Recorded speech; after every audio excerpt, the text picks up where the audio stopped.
Honestly मैंने अपने master muscle को इतना ज़्यादा ट्रेन कर लिया था कि मेरा चेहरा एक टाइम पर डब्बा जैसा दिखने लगा था, कि जैसे मेरा फेस एक रेक्टेंगल जैसे दिखने वाला डब्बा हो। तो भाई तुम्हें भी इतना ज़्यादा मेरे जितना ट्रेन नहीं करना है अपने मैसेटर मसल को कि तुम मेरे जैसे डब्बे जैसे दिखने वाले लगो।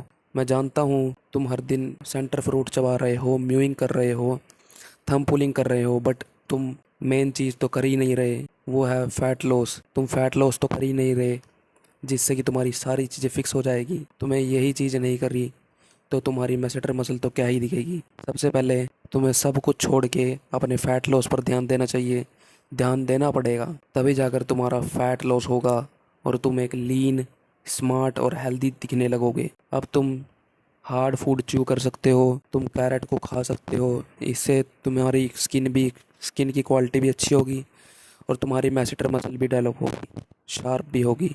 याद रखना, ज़्यादा मत ट्रेन करना जिससे तुम्हारा डब्बे जैसा मुंह दिखने लगे। हमेशा इसको याद रखना, कभी भी ज़्यादा ट्रेन मत करो, बस जो सिंपल स्टेप्स है वो करते रहो, ज़्यादा इस पर ध्यान मत दो।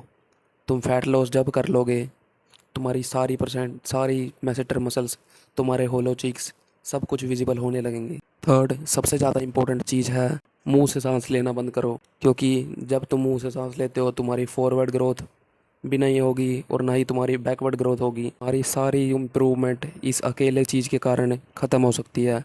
अगर किसी के तुम्हें लुक्स ख़राब करने हैं तो तुम उसे ये सजेस्ट कर दो कि मुंह से सांस लिया कर, उसके looks with in a month ख़राब हो जाएंगे, क्योंकि ये एक बहुत गलत ट्रेट है मुंह से सांस लेना, क्योंकि ये एक बैड पोस्चर है और बैड पोस्चर आपको पता ही है कितना ख़राब होता है हमारी बॉडी के लिए। पर मैं तुम्हें सबसे ज़्यादा यही सजेस्ट करूँगा कि तुम मुंह से सांस लेना बंद करो और फैट लॉस पर ध्यान दो। तुम्हारी सारी की सारी इम्प्रूवमेंट अकेली ये दो चीज़ ही कर देगी।